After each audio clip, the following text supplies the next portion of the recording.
Governor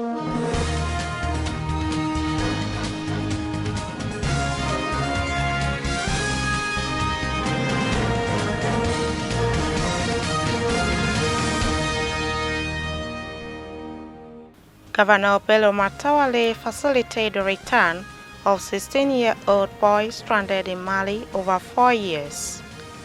Governor Aminu Waziri Tambuwal alleges that hawkers of Fura de Nono are supplying drugs to bandits.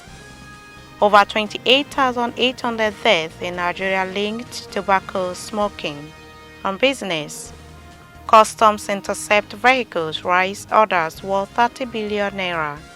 On the international scene, President Muhammadu Buhari expresses satisfaction with Nigeria-China ties after 50 years. On sports, National Sports Festival postponed again. Welcome to Svtv News. I am Musa Joy Unyoda.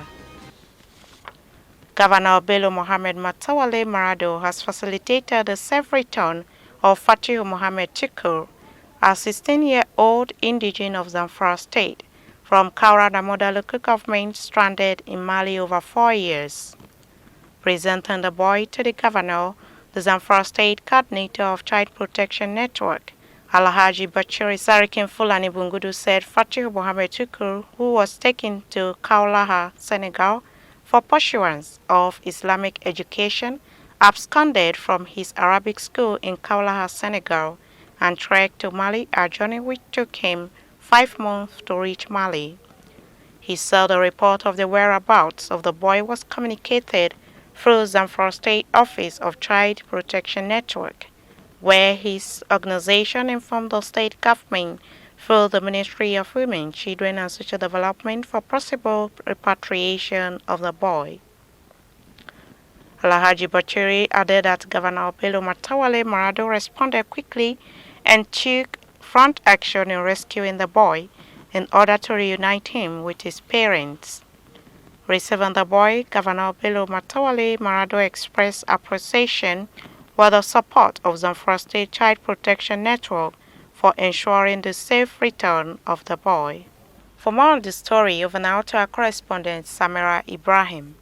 The state coordinator of Child Protection Network added that the effort of the organization in ensuring possible and safe return of Fatihu Mohammed Tukur was coordinated rapidly with the support of the state government and other stakeholders, both in Mali and Nigeria. Able to raise the family of Fatihu Mohammed, we discussed with them, we get all the necessary information we need, which we wrote our report and forwarded to the International Organization for Migration in Lagos.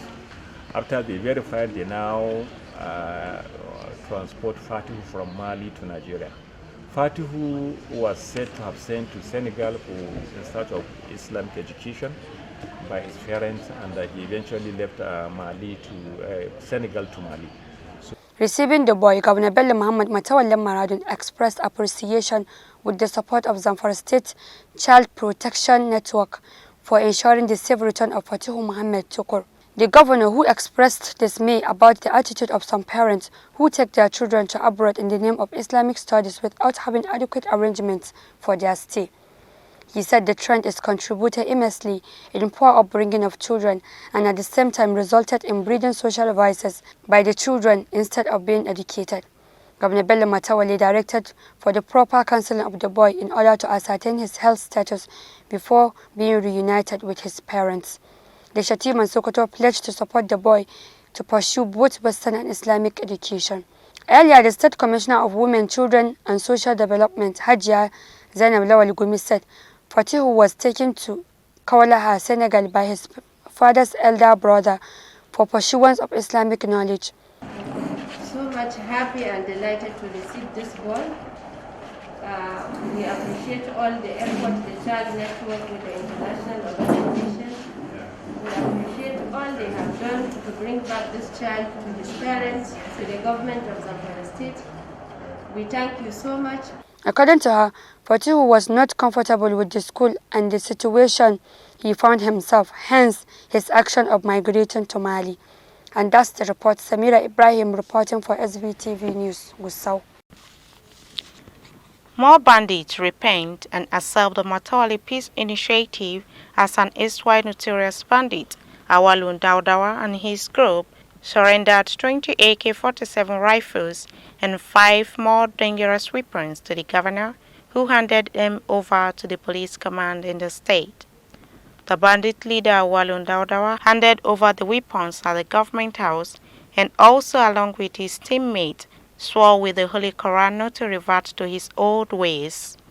Awalun Daudawa said he was not surrendering his weapons out of fear of anything but for the belief that Governor Matawale is sincere in his peace deal and that he and his team are tired of their old ways.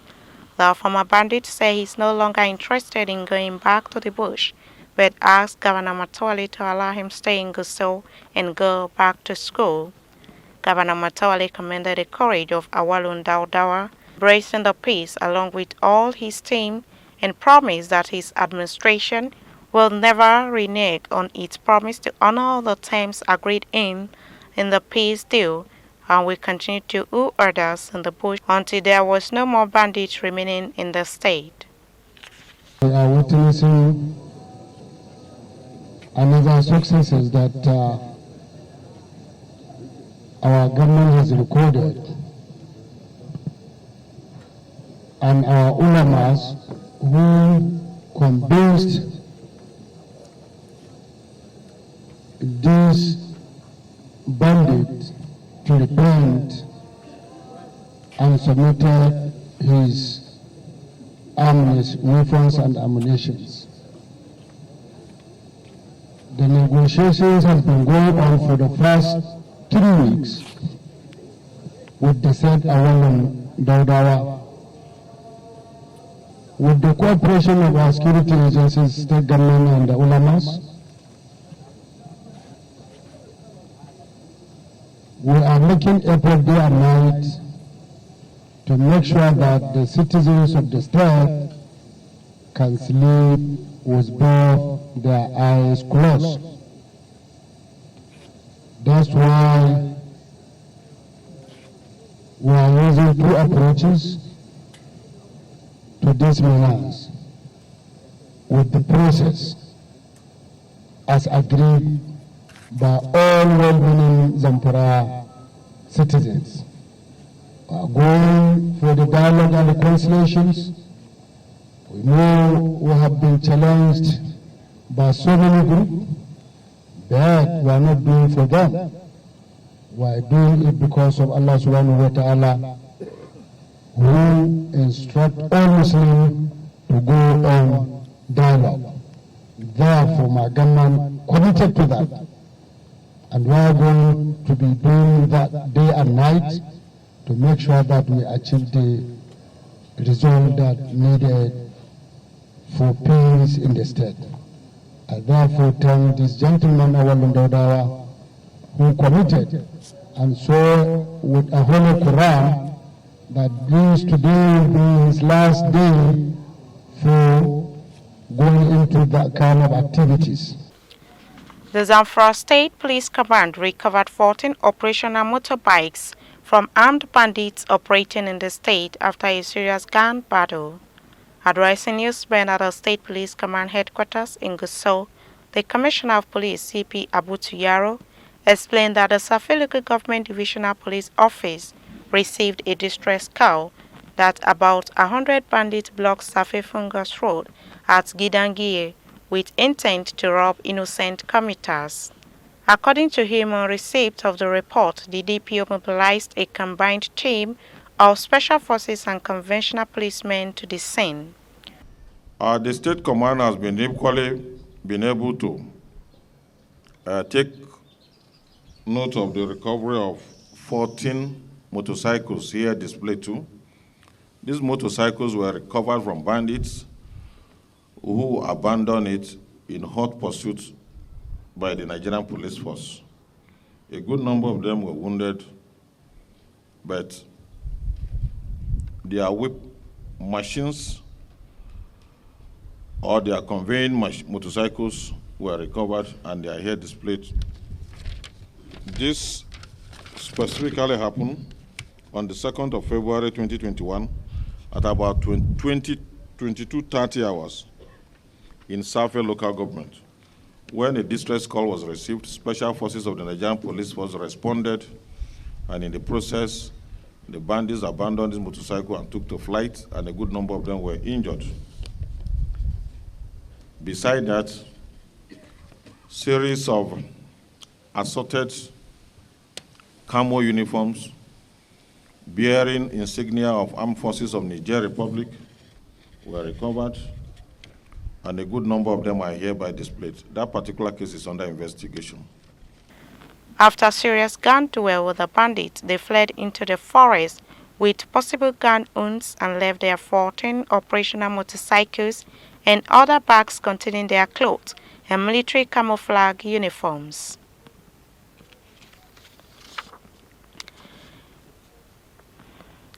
Kebbi State Governor Senator Abubakar Atiku Bagudu has commended the federal government for including the Federal Medical Center and the Calgo Medical Center in the Cancer Access Partnership Program.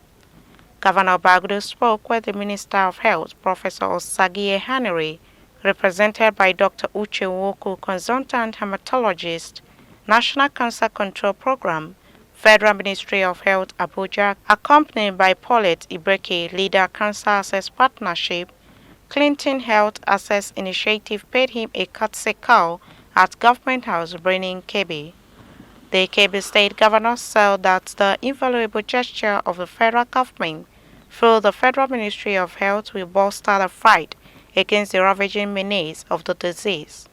Speaking earlier, Dr. Ehanure stated the program is aimed at reducing the cost of cancer treatment as low as 50%, lamenting that cancer treatment was capital intensive. Governor Aminu Waziri Tambuwal has alleged that female dairy hawkers known to sell yogurt made from cow milk and millet have been supplying drugs to bandits. He made the allegation while receiving Sheikh Ahmed Gumi-led Bandit Repentance Initiative in Sokoto on Saturday. To buttress his point, the governor shared an experience he once had with one of his counterparts.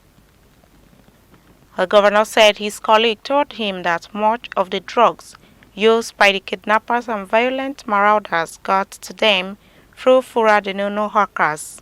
Governor Tambuwal said for this reason, we must act to overcome this menace of drug trafficking and drug abuse, otherwise we will only end up killing the snake without severing its head. He said we should also be mindful of the role that drugs play in fueling banditry and other vices. 2 members of a 7-man armed robbery syndicate have been arrested by the police in Katsina State.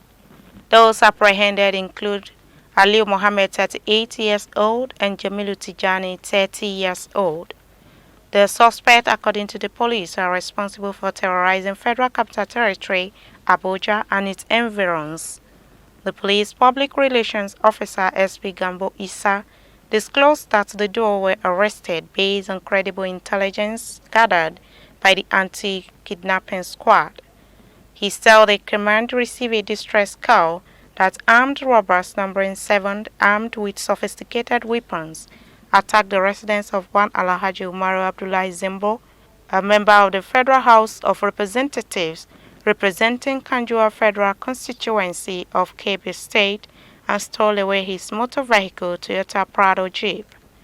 The hoodlums also made away with household items such as electronics and laptop computers.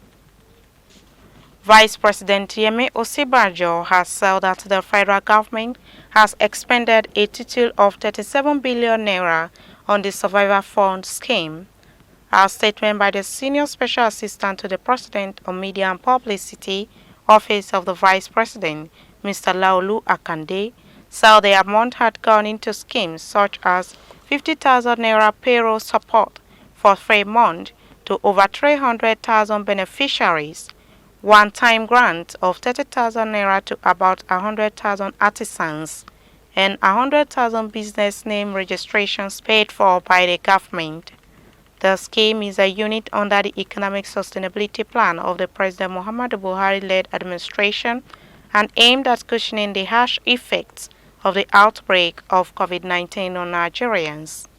According to the statement, ministers and heads of agencies had been reporting progress in the implementation of the Economic Sustainability Program as Vice President Yemi Osibanjo presided over a meeting of the Economic Sustainability Committee at the Presidential Villa, Abuja. The Nigerian Center for Disease Control says it has sealed a health facility in the Federal Capital Territory for allegedly collecting funds and issuing fake COVID-19 results.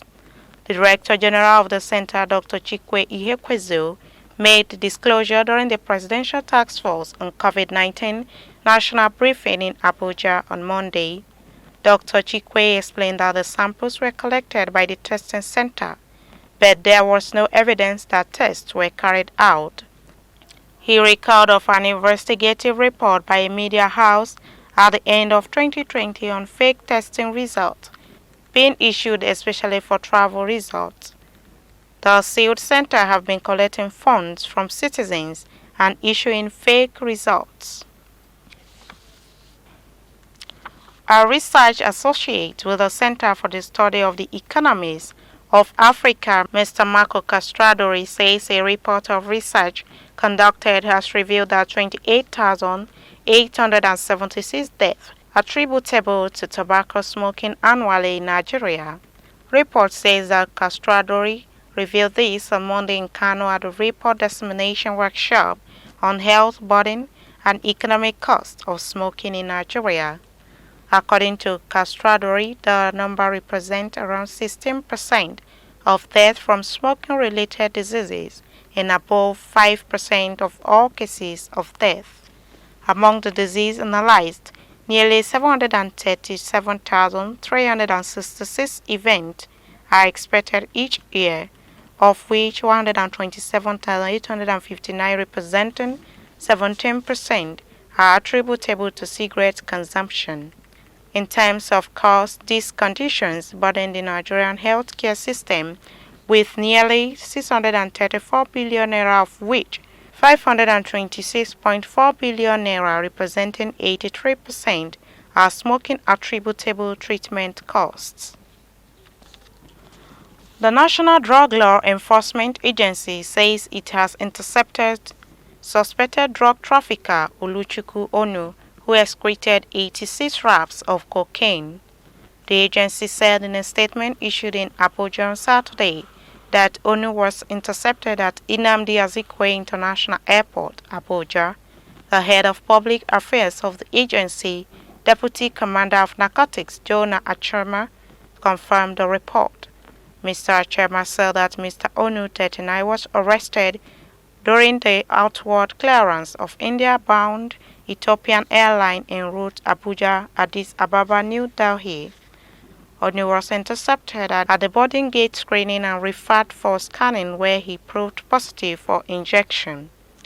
He excreted 86 wraps of substances which tested positive of cocaine and weigh 1.527 kilograms. Reports just reaching us says the death has been announced of a former Commissioner for Agriculture and Natural Resources during the regime of former Governor Mahmuda Aliyu Shinkafi, Alhaji Abdul Salam Shaibu Tafidan Magami. The deceased died Tuesday, 9 February 2021, following a protracted illness. Family sources said he had since been buried according to Islamic rites. Many people attended his funeral prayers. May his soul rest in peace. Still to come your way is the business, the international, and the sports news. But before that, a quick commercial break. Stay tuned.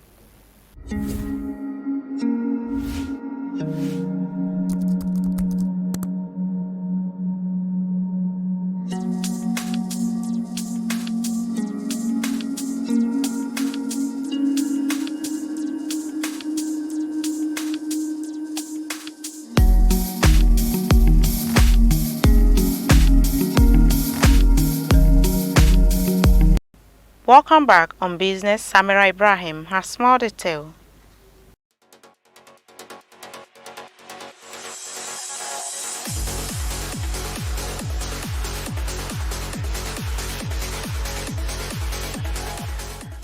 Welcome to Business Desk. The Nigerian Customs Service Federal Operations Unit Zone A said it intercepted smuggled foreign parboiled rice, used vehicles, textile materials, as well as Indian hemp worth over 30 billion naira. The items were seized almost a month after the federal government reopened the land borders for economic activities. Confirming the seizure to newsmen, the acting Customs Area Controller, Federal Operations Unit Zone A, Usman Yahaya, said the contrabands were intercepted between January 1, 2021 and February 8, 2021. But sources at the zone said the seized items were smuggled through the bush paths at Seme, Idiroko, Oyo, and Osun states. Some of the seized items, according to Yahaya, included fake pharmaceutical products worth 51 million naira along Ijebu Ode in Ogun State, as well as Indian hemp smuggled from Ghana to Iseyi in Oyo State. That's all on Business Desk today. Thanks for watching and back to the newsroom. And on the international scene, President Muhammadu Buhari has written to his Chinese counterpart, President Xi Jinping, to commemorate the 50th anniversary of the establishment of bilateral ties between Nigeria and the People's Republic of China. In the letter, the president expressed satisfaction with the progress made so far and thanked China for its support in defense matters and infrastructural development of Nigeria, among others. President Muhammadu Buhari also rejoiced with Chinese people across the world as they commenced celebration marking the new Chinese Year of the Ox on February 12, 2021. In a statement issued by his special advisor on media and publicity, Femi Adesina, President Buhari acknowledged that since the COVID-19 outbreak, China has been working with Nigeria and other African countries to safeguard the lives and health of their citizens, adding new dimensions to the existing friendship. And on sport, the 20th National Sports Festival has suffered another postponement and will now play on a later date. On a later date in April, it is the fifth time that the competition will be postponed amid the realities of COVID-19. The media aide to the Minister of Sport, Kola Daniel, told newsmen that the postponement was as a result of the avalanche of complaints by participating states of paucity of funds. The decision to postpone the games again was reached after a meeting of councils of sport with the sports minister Sunday Dare. The host Edo State also complained of lack of funds because of the impact of the pandemic. Meanwhile, the local organizing committee will not be lacking funds when the game eventually takes place in April, following promises by the federal government to bear some of the financial burden in hosting the multi-sport event. That has been the news from Standard Voice Television. To end the news, a quick look at the major headlines. Governor Bello Matawalle facilitated the return of 16-year-old boy stranded in Mali over 4 years. Governor Aminu Waziri Tambuwal alleges that hawkers of Fura Denunu are supplying drugs to bandits. Over 28,800 deaths in Nigeria linked to tobacco smoking. On business, customs intercept vehicles rise, orders worth 30 billion naira. On the international scene, President Muhammadu Buhari expresses satisfaction with Nigeria-China ties after 50 years. On sports, National Sports Festival postponed again.